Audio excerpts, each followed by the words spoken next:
This is Pixelated Audio, and you're listening to Solstice, the quest for the Staff of Demnos.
All right, welcome back to Pixelated Audio, a podcast focusing on game audio, its history, and the people behind it. We're your hosts. I'm Brian, and this is Gene. Hey everybody, we're going to be talking about and listening to one of my favorite games growing up, Solstice, the quest for the Staff of Demnos, released in June of 1990 for the Nintendo Entertainment System.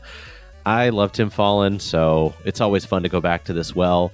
I don't think there's a human that doesn't love Tim Follin.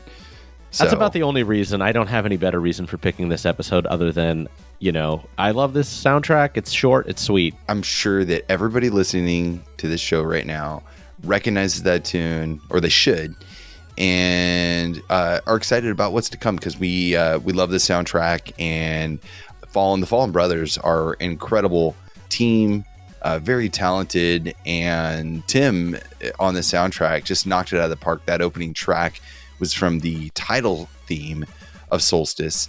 Just what an adventure. It starts off simple and kind of dainty, and then explodes into just a sound wave of incredible. Like it's hard to believe that's coming out of the Nintendo Entertainment System.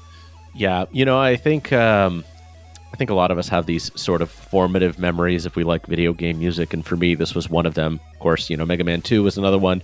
But, you're sitting there in front of the TV and you're like, oh, this is kind of cool. And it's like, what just happened? And that just the track explodes and it just keeps going on. And I'm like watching the cutscene, but not really because it's really not important. I'm like, all right, let's how long is this going to go before it loops? There's like so much craziness going on. This is one of those unfortunate memories for me because I remember the soundtrack, but I don't have an amazing, like, it doesn't. Okay, so backing up a minute here, for some reason, this period of the NES, because it was kind of late, I was mostly playing on like an old TV that my parents got rid of that had problems with the speakers, and it was only mono for the most part, and so the sound quality just wasn't that good, and so I didn't really, I guess, experience the soundtrack until way later on in life, even though I know the game. And so unfortunate, but you know, now we can listen to it in all of its glory. So you had to be there, man. I was there right when this launched. You know, it was like going to a Rush concert or something. I don't know. I listened to it. It's just I didn't get the experience because just on the medium I played it on just didn't work. So yeah, this is I think this is one of those things that the internet would now say, you know, it's just Pictionary, Tim. Yeah, he's just exactly. All of the soundtracks just go way over the top in the best possible ways, and I love it. All right, before we go on, let's get into our next track here. What do we got, Gene? So we actually got 2 tracks. We got a very short little intro track that's kind of almost like a long jingle, if you will. It's kind of the intro cutscene after you actually press A or press start or whatever. It shows your girlfriend or whatever princess getting kidnapped, and then that plays, and then Princess Eleanor. Princess Eleanor. And then after that, we're going to jump straight into the main theme that plays as you're walking around the dungeon. This is the thing you're going to hear the absolute most throughout the game. So let's start with the intro.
All right, you just heard the introduction, which is about 30 seconds, followed by the main theme, which plays during the game. I gotta say, what really, I think a lot of people tend to gravitate towards Tim Follin's really bombastic, over-the-top tracks. But, you know, you're a kid, you're playing a game a lot, you tend to, you know, map on to what it is you're doing. And I really enjoy this main theme track, especially because it's... I do too. It's very subdued. It's not like on it's not cranked up to 11 the entire time, but it's still doing a lot of the really cool stuff that Tim Follin is known for, really pushing the hardware. Well, I think it matches the gameplay a little bit better. I mean, again, not Pictionary, but this kind of goes with the style of the game. The game takes place in a, this kind of fantasy world. And so having this almost kind of, and it's a darker game in general. So having this kind of eerie and almost spooky kind of sound is I think what works for you. And I agree, like, even though, some of these tracks, we hear, we're like, oh my God, this is amazing. What it comes down to too is, the nostalgia of when you were playing the game, right? And this is what you're going to hear. So I totally understand what you're saying. Even in that middle section where they've got all this sort of twiddly flute voice leading style stuff, I mean, that's just pretty good writing. And well, yeah, you don't tend to see that a lot on the NES. And of course, it's a fantasy game. It's a sort of a medieval fantasy, so it makes sense. It's very appropriate. It's a dungeon. You're walking around a lot. It has to be more subdued, otherwise it would just get very exhausting. But it's still, I think, a pretty cool piece of music. And some of that stuff with the periodic noise that's happening is really cool. It's just like, really rarely do I hear that used in that way, in so many different ways too. It's like 3 or 4 different times throughout the track he uses it for one thing or another, which is kind of cool. So tell us about this little known composer. Man, Tim Follin. I mean, I feel like we talk around him all the time, and I think I say this every time. We've had the one show which was on Spider-Man and the X-Men, Arcade's Revenge. Not a great game, but it's just chock full of Tim Follin's aggressively obnoxious prog influences, just like this game. This is an earlier game, but you still see a lot of that prog stuff. He's really well known for his work in the 80s and 90s especially. He started on the ZX Spectrum, worked pretty consistently all the way up to the PS2, even into the PSP. More recently, he's worked as a game designer and developer. He worked on Contradiction, Spot the Liar. He was very heavily involved in that game. I think they're working on a sequel, but I think a lot of people they've been working on a sequel for that for like 8 years, man. I did play that game all the way through, and it was actually really fun. I loved the characters in that.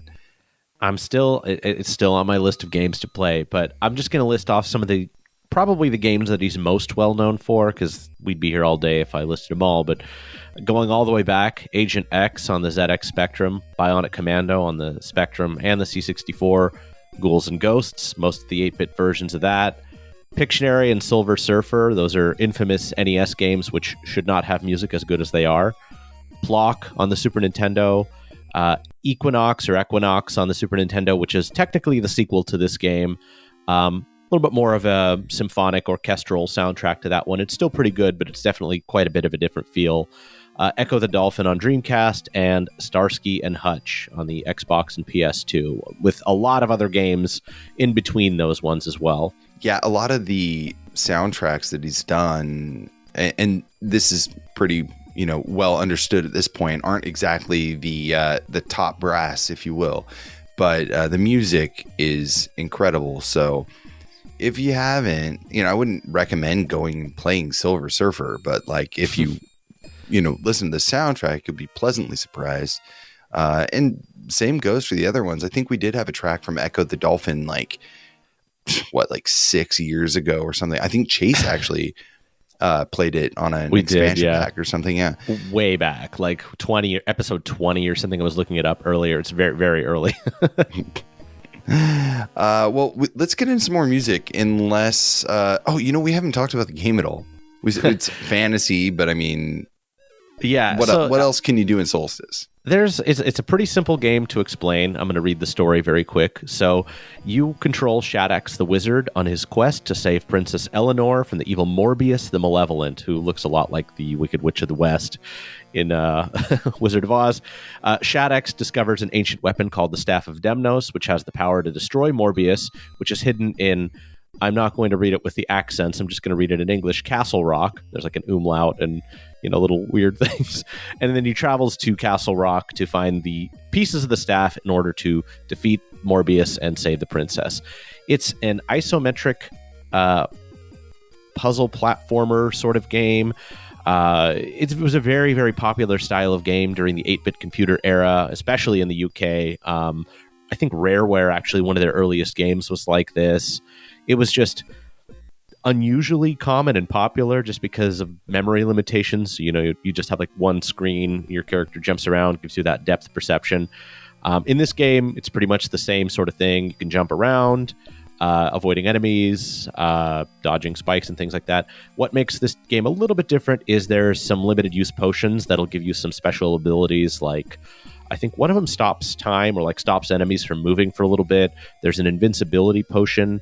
I can't remember what the other two did. I think one of them maybe made you, I don't know if maybe you got a courtesy hit or something. I could probably look it up, but I don't really care that much. But, it's a hard game. And, definitely most of my experience in this game was punctuated by the sound of my character dying, which I'm going to splice in right here, and hearing the game over music, which we're going to play right after this. I have... Okay, the game actually had pretty rave reviews for the time, especially because there was a good game. It's just hard. It is. It was just a really nice kind of dungeon crawler in a sense. I mean, you're going through this castle. There's different rooms to explore. There's like different booby traps and obstacles to get past, and you have to kind of use your wit to get around with different problem solving. And then there's also some action to it too. So it did have a lot of these really kind of cool elements thrown in. It didn't master anything, but it just was an entirely, I think, solid package. Oh yeah. I mean, it was very different from a lot of the other games that I was playing. As a kid, you don't really recognize right, this comes from Europe and they're steeped in this sort of tradition because, it was not like a Mega Man or it was not like a Final Fantasy. It was a very different sort of feel to it. And yeah, I mean, there's some tricky jumping and platforming in this game. I mean, you could argue that it's a bad game because it's really hard and you die a lot, but honestly, it controls pretty well. It's fairly predictable, like once you kind of get the hang of it and sort of master sort of these tricksy like box jumps where you'll like grab an item and then drop it in the air and then jump off of the box, you sort of get almost like sequence breaking kind of in a way. Like you start to learn how to avoid a really complicated room or dodge a very complex like floating platform or something. So, you can speedruns of this game probably could be finished in like 15-20 minutes these days, but at the time it was a lot of fun to kind of figure these things out.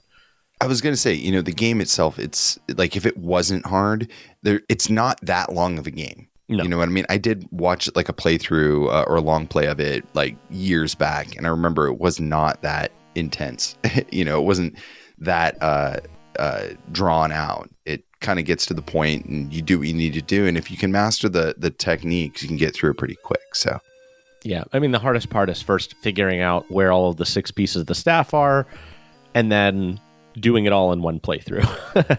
Luckily, right. You can pick up some continues. There's no like, once you get a game over, if you've run out of continues, you have to start the entire game over. But it's sort of like figuring out where in the castle they are, either mapping it, or I think this game actually did a pretty good job of color coding, so you have a decent idea of where you are, and then just executing on it. There's literally not even a boss. Once you have all 6 of the staff pieces, you just walk in and then the ending cutscene plays. So it's not like a, really tough, action-y boss, thankfully. The game's hard enough. Game's hard enough. You got it there, you're fine. Let's get into the game over track, and we're going to follow that with the credit or continue track. So let's take a listen.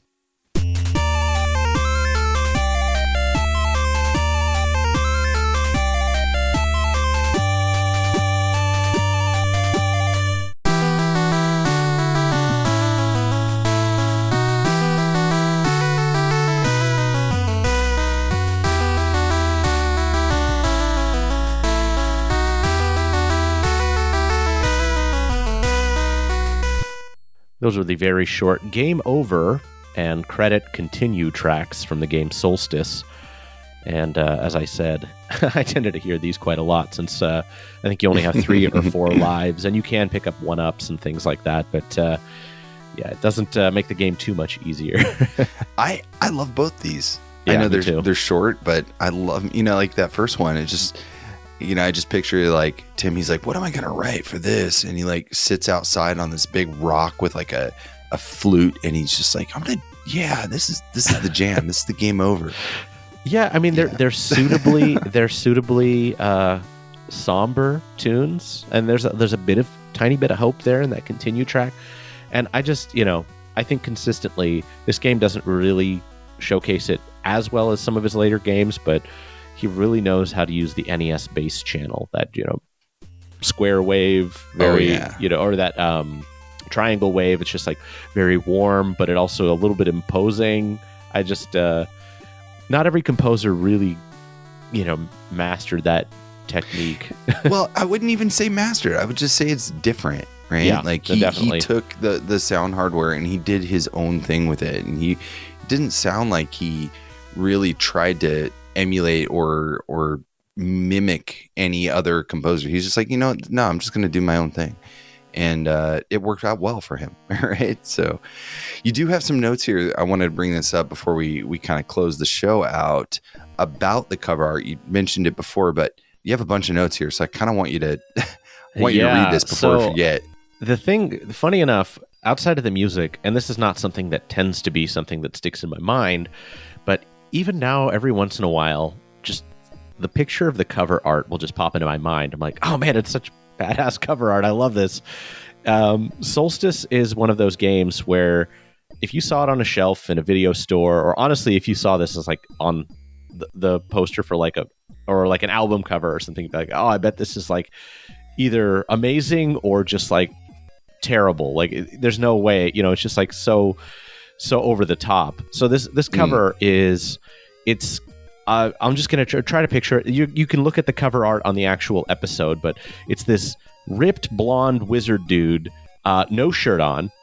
He's got his arms wide open in like a T pose. He's got a potion in one hand, the staff in the other.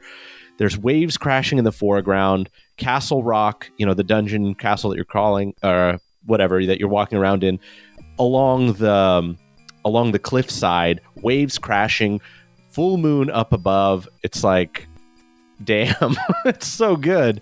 I just, I know that obviously we've moved along a lot since then, but I wish we still had illustrators who were making this kind of art for video games, because it's just so cool. Oh yeah. Yeah. It's really awesome. It's I iconic, gotta say, yeah. Man, like the abs on this guy alone are, nobody's messing with this wizard. And there's a story behind that. Yeah, because like one of the reasons why I wanted to do the show is because I just was like, I got curious one day. I went down a Google rabbit hole. I'm like, who did the art for this game? So I found the credits, and I found the illustrator. His name is Michael Winterbauer. He's worked on a ton of game covers, key art, manuals, a lot of fantasy and sci-fi stuff. He's worked on magazines, movies, books, and games, but his game work is probably the stuff that's most well known. Again, I'm not going to list everything. I'm just going to list some of the key things, but he worked on some of the Might and Magic games, particularly the Zine games. So there's a couple of, I'm not going to mentally show it, but if you look up, Clouds of Zine, World of Zine, you'll see some of his art. Power Blade for the NES, that's technically him as the reference photo of like the Duke Nukem guy with the goggles or the glasses. Wolfchild for Sega CD, to tie it back into something that we love here on the show. And even Wing Commander on the SNES. We just talked to George Sanger, so that's a nice little tie-in. It's really interesting, though. I think the reason why I wanted to bring this up is he's actually gone back and documented a lot of his work. He put together this really high-quality, like, record of all of the work that he's done in sort of an ebook. It's like 100-something pages. He's got illustrations. He's got redone photos that he's done. So some of these old artworks that he's done, he's like repainted in recent years. And he often used himself for reference photography. So when you see these people that are like muscular dudes just like pointing their sword, he would literally just do that pose with like a stick or something and have somebody take a photo of him, back in the 80s. And then he would use that as reference photography, except for Solstice. And I'm going to read this quote from the book because I thought it was kind of funny. This was one of the few jobs I didn't pose for because I felt I needed a true bodybuilder who had a superhero physique. But what's funnier is the way he found his reference model was he just happened to be in like a grocery store in Pasadena in like the late 80s, 89, and he just saw this bodybuilder dude, SoCal, Venice Beach, Muscle Beach, whatever. He's like, can I get you to work with me on this? I need a guy of your physique to do some reference photography.